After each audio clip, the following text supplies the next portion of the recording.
Hello friends, આજના આ વિડીયોમાં આપણે જાવાસ્ક્રિપ્ટમાં એકોર્ડિયન કંટ્રોલ બનાવતા શીખીશું. તો સૌપ્રથમ ડેસ્કટોપ ઉપર એકોર્ડિયન નામનું એક નવું ફોલ્ડર ક્રિએટ કરીશું અને તેને વિઝ્યુઅલ સ્ટુડિયોમાં ઓપન કરીશું. તમે અન્ય કોઈ પણ એડિટરનો ઉપયોગ કરતા હો તો તે એડિટરની અંદર ઓપન કરી શકો છો.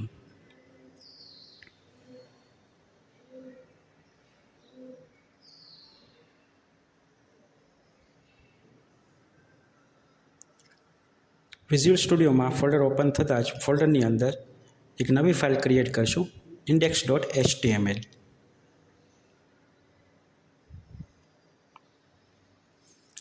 આ આપણી મુખ્ય HTML ફાઇલ છે.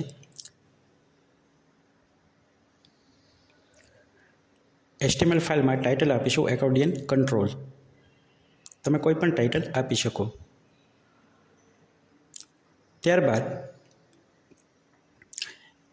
એક નવી ફાઇલ ક્રિએટ કરીશું, CSS સ્ટાઇલ શીટ માટેની style.css ફાઇલ, જેની અંદર આપણે HTML પેજની સ્ટાઇલનો કોડ લખીશું. સાથે જ એક ફાઇલ જાવાસ્ક્રિપ્ટ માટે script.js, જેના અંદર જાવાસ્ક્રિપ્ટનો કોડ લખીશું. HTML ફાઇલમાં સૌપ્રથમ style.css ફાઇલ છે એ લિંક ટેગ દ્વારા આપણે લિંક કરીશું. એ જ રીતે ક્લોઝિંગ બોડી ટેગની ઉપર જાવાસ્ક્રિપ્ટની script.js ફાઇલ છે તેને આપણે સ્ક્રિપ્ટ ટેગ દ્વારા લિંક કરીશું.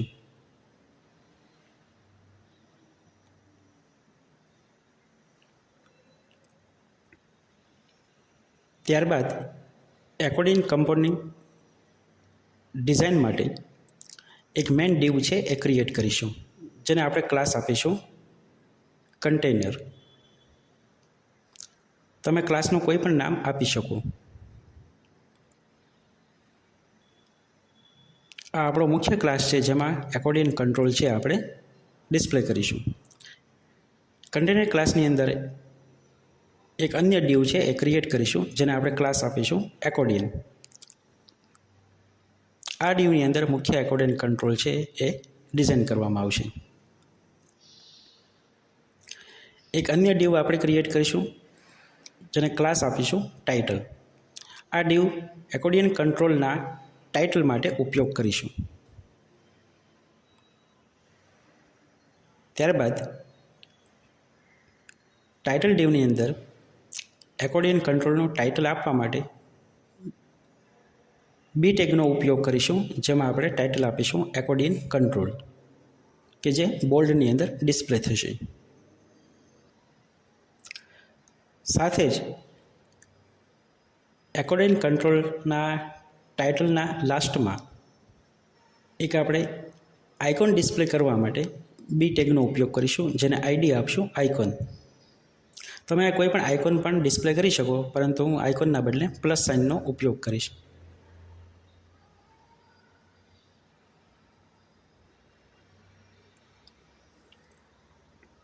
ત્યારબાદ તેને index.html ફાઇલને આપણે રાઇટ ક્લિક કરી લાઈવ સર્વર સાથે ઓપન કરીશું. જો તમારા વિઝ્યુઅલ સ્ટુડિયોમાં લાઈવ સર્વર એક્સટેન્શન ઇન્સ્ટોલ ન હોય તો તમે એક્સટેન્શન ટેબમાં જઈને તેને ઇન્સ્ટોલ કરી શકો છો. હવે કન્ટેનર ક્લાસ માટે આપણે સ્ટાઇલ શીટનો કોડ લખીશું. stylesheet.cs ફાઇલની અંદર મેઇન ડિવ કન્ટેનરનો ક્લાસ છે એ આપણે પ્લેસ કરીશું અને અહીં કન્ટેનર ડિવ માટેનો સ્ટાઇલ શીટનો કોડ લખીશું, જ્યાં આપણે હાઇટ આપશું 100 VH, એટલે કે આપણા ડિવાઇસની ફૂલ વિથને કવર કરશે. વિથ આપીશું આપણે 100%, એટલે કે આપણા ડિવાઇસની ફૂલ વિથને એ કન્ટેનર કવર કરશે. એ જ રીતે ડિસ્પ્લે ફ્લેક્સ પ્રોપર્ટીનો ઉપયોગ કરીશું, કે જેથી મેઇન કન્ટેનરની અંદર જે પણ એકોર્ડિયન કંટ્રોલ આપણે પ્લેસ કરીશું તે સેન્ટરમાં ડિસ્પ્લે થાય. તો તેના માટે અલાઇન આઇટમ સેન્ટર અને જસ્ટિફાય કન્ટેન્ટ સેન્ટર, કે જેથી એ મુખ્ય ડિવની અંદર એકોર્ડિયન કંટ્રોલ હોરિઝોન્ટલ અને વર્ટિકલી સેન્ટરમાં ડિસ્પ્લે થઈ શકે. ત્યારબાદ સેકન્ડ ડિવ એકોર્ડિયન. તો એકોર્ડિયન ક્લાસ માટે સ્ટાઇલ શીટ લખીશું. એકોર્ડિયન કંટ્રોલની વિથ આપણે આપશું 400 પિક્સેલ. તમે તમારી જરૂરિયાત પ્રમાણે વિથ આપી શકો.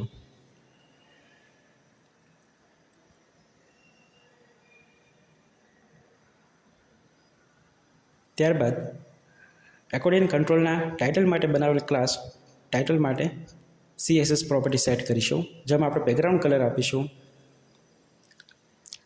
Blue violet.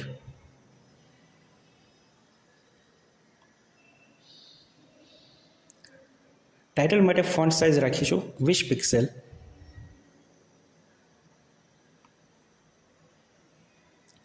અને એકોર્ડિયન કંટ્રોલમાં ટેક્સ્ટના પેડિંગ માટે top bottom left right 12 pixel આપીશું.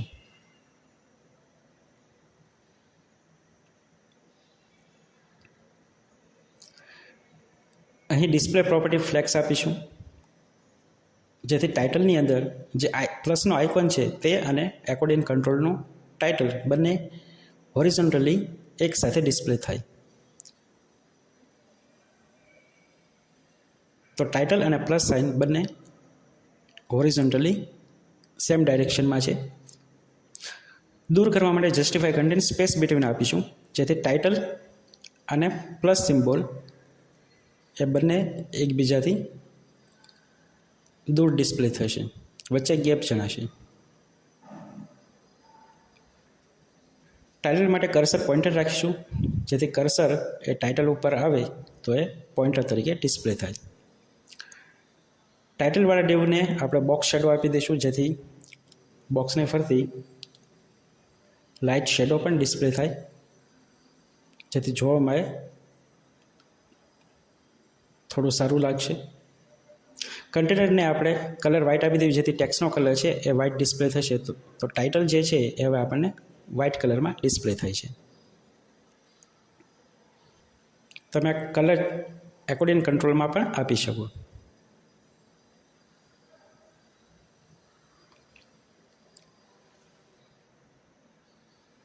ત્યારબાદ ટાઇટલ ઉપર કર્સર લઈ જતાં બેકગ્રાઉન્ડ કલર ચેન્જ કરવા માટે આપણે ટાઇટલ ક્લાસ ઉપર હોવર ઇફેક્ટનો ઉપયોગ કરીશું, જેમાં બેકગ્રાઉન્ડ કલર આપણે લાઇટ બ્લુ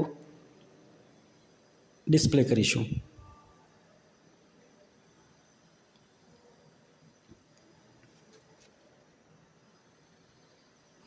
અહીં બેકગ્રાઉન્ડ કલર માટે RGB ફંક્શનનો ઉપયોગ કરવામાં આવેલ છે. તો આ રીતે કર્સર ટાઇટલ ઉપર લઈ જતાં જ બેકગ્રાઉન્ડ કલર છે એ ચેન્જ થશે. ટાઇટલની હોવર ઇફેક્ટ કમ્પ્લીટ કર્યા બાદ ટાઇટલ ઉપર ક્લિક કરતાં જ એકોર્ડિયન કંટ્રોલ છે એ એક્સપાન્ડ થાય તેના માટે એક અન્ય ડીવ ક્રિએટ કરીશું, જેમાં આપણે ડિસ્ક્રિપ્શન છે એ પ્લેસ કરીશું.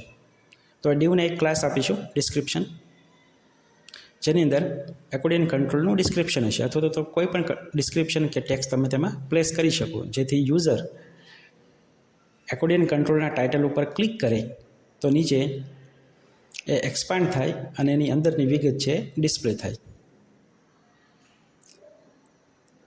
તો અહીં લોરેમ ઇપ્સમનો ઉપયોગ કરીને ડમી ડિસ્ક્રિપ્શન છે આપણે એડ કરીશું.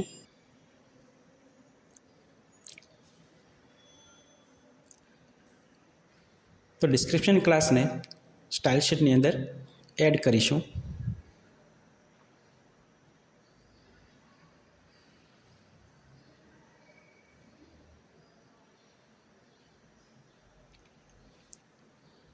ડિસ્ક્રિપ્શનની ટેક્સ્ટની ફોન્ટ સાઇઝ આપણે 18 પિક્સેલ રાખીશું,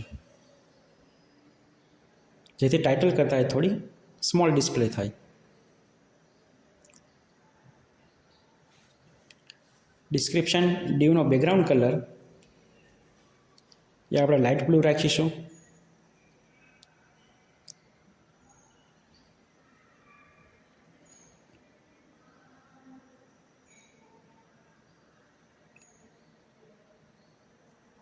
ત્યારબાદ ટેક્સ્ટની ચારે બાજુ પેડિંગ આપવા માટે 10 પિક્સેલનું પેડિંગ આપીશું.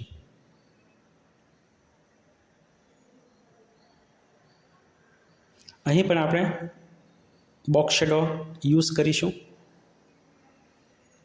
કે જેથી ડિસ્ક્રિપ્શનના બોક્સની ફરતે લાઇટ ગ્રે બોર્ડર છે ડિસ્પ્લે થઈ શકે.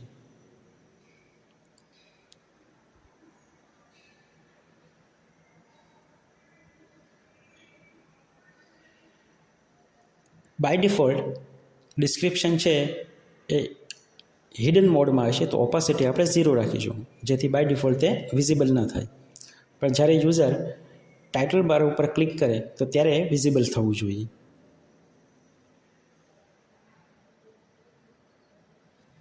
તેના માટે આપણે જાવાસ્ક્રિપ્ટમાં કોડ લખીશું. તો script.js ફાઇલની અંદર સૌપ્રથમ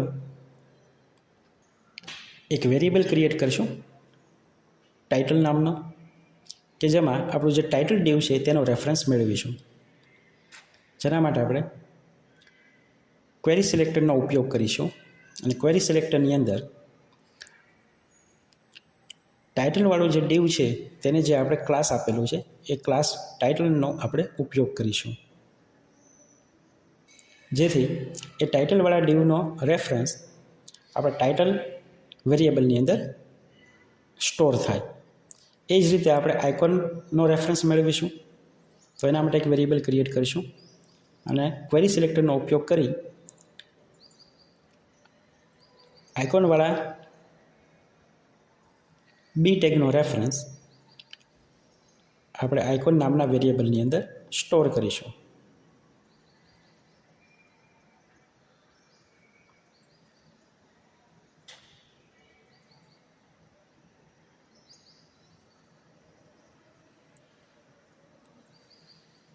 અહીં આપણે આઈડીનો ઉપયોગ કર્યો છે, તો ક્વેરી સિલેક્ટરની બદલે ગેટ એલિમેન્ટ બાય આઈડી મેથડનો ઉપયોગ કરીશું, જેથી તેનું જે આઈડી છે આઇકોન તેના દ્વારા પણ આપણે એને મેળવી શકીએ.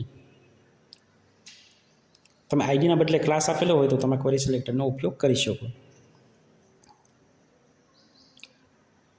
એ જ રીતે ડિસ્ક્રિપ્શનવાળા ડિવનો પણ રેફરન્સ આપણે મેળવીશું અને ડિસ્ક્રિપ્શન નામના વેરિયેબલમાં તેને સ્ટોર કરીશું. અહીં ક્વેરી સિલેક્ટરનો ઉપયોગ કરીશું અને ડિસ્ક્રિપ્શન ડિવની અંદર જે ક્લાસ આપેલ છે ડિસ્ક નામનો તેનો રેફરન્સ તેમાં એડ કરીશું.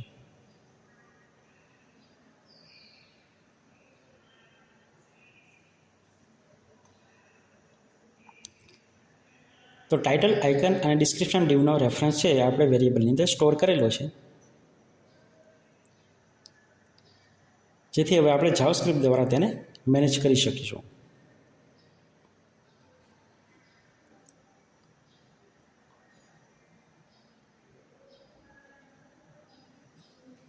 હવે યુઝર જ્યારે ટાઇટલ ઉપર ક્લિક કરે ત્યારે ડિસ્ક્રિપ્શન ડિસ્પ્લે થવું જોઈએ. તો તેના માટે આપણે ટાઇટલ એલિમેન્ટ ઉપર ઇવેન્ટ લિસનર એડ કરીશું. અહીં આપણે ક્લિક ઇવેન્ટ એડ કરીશું અને સાથે કોલબેક ફંક્શન પણ લખશું, કે જેથી યુઝર છે એ ટાઇટલ ઉપર ક્લિક કરે ત્યારે આ ફંક્શન છે એ રન થશે.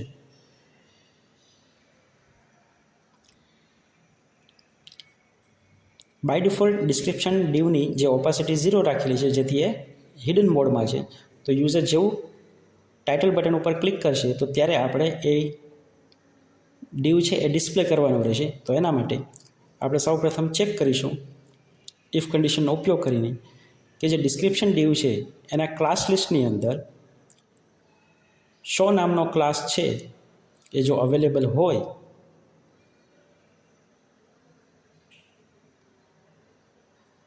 તો એનો મતલબ એ કે ડિસ્ક્રિપ્શન ડિવ છે એ વિઝિબલ મોડમાં છે.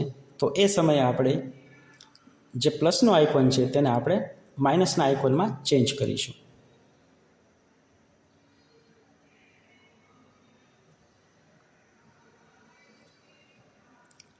અને ઓલરેડી જો એ વિઝિબલ મોડમાં હોય તો આપણે ક્લાસ લિસ્ટ ડોટ રિમૂવ મેથડનો ઉપયોગ કરીને શો ક્લાસ છે એ રિમૂવ કરી દઈશું, કે જેથી એ ડિસ્ક્રિપ્શનનો ડિવ છે એ હાઇડ થઈ જશે અને આઇકોનની અંદર HTML પ્રોપર્ટીનો ઉપયોગ કરીને પ્લસ સાઇન છે એ ડિસ્પ્લે કરીશું. તો જ્યારે વિઝિબલ મોડમાં હોય તો ત્યારે આ રીતે આપણે ચેક કરીશું કે ડિસ્ક્રિપ્શનવાળા ક્લાસ લિસ્ટની અંદર જો શો નામનો ક્લાસ હોય તો આપણે આઇકોનવાળી એલિમેન્ટની અંદર ટેક્સ્ટ તરીકે પ્લસનો સિમ્બોલ આપીશું અને એ જ રીતે એ ક્લાસને પાછો આપણે રિમૂવ કરી દઈશું. અને એના એલ્સમાં મતલબ કે જો એ વિઝિબલ ન હોય અને યુઝરે ક્લિક કરેલું હોય તો આપણે ડિસ્ક્રિપ્શનવાળા ડીવની અંદર શો નામનો ક્લાસ એડ કરીશું અને આઇકોનની ટેક્સની અંદર આપણે પ્લસની બદલે માઇનસ સાઇન એડ કરાવીશું. અહીં આપણે શો નામનો ક્લાસ છે એ સ્ટાઇલ શીટની અંદર ડિફાઇન કરીશું, જેથી ક્લિક કરતાં આ ક્લાસ છે એ જાવાસ્ક્રિપ્ટ દ્વારા એડ અથવા તો રિમૂવ થશે. તો અહીં સિમ્પલી આપણે ઓપાસિટી છે જે આપણે ડિસ્ક્રિપ્શન ટેગમાં ઓપાસિટી 0 રાખી હતી તેને આપણે અહીં 1 કરી દઈશું કે જેથી એ વિઝિબલ બને. તો અહીં ક્લિક કરતાં જ ઓપાસિટી 1 થતાં જ એ ડિસ્ક્રિપ્શન ડીવ વિઝિબલ બને છે અને પ્લસ સિમ્બોલ છે એ માઇનસમાં કન્વર્ટ થાય છે. થોડું ઇઝી એનિમેશન રાખવા માટે આપણે ટ્રાન્ઝિશન પ્રોપર્ટીનો ઉપયોગ કરીશું, જેમાં આપણે ટ્રાન્ઝિશનમાં ઓપાસિટી પ્રોપર્ટીને આપણે 0.5 સેકન્ડ સુધી ડીલે કરીશું એનિમેટ થવા માટે, જેથી ફેડ ઇન અને ફેડ આઉટની ઇફેક્ટ છે એ થોડી સ્લો થશે અને એનિમેશન થોડું વધારે સ્મૂથ લાગશે.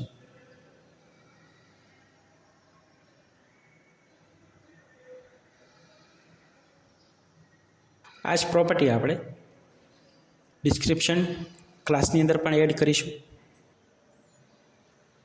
જેથી ક્લોઝ થતી વખતે પણ આપણું એનિમેશન સ્મૂથ રહે. તો આપ જોઈ શકો છો ક્લિક કરતાં જ ડિસ્ક્રિપ્શન ક્લાસ વિઝિબલ અને ઇનવિઝિબલ બને છે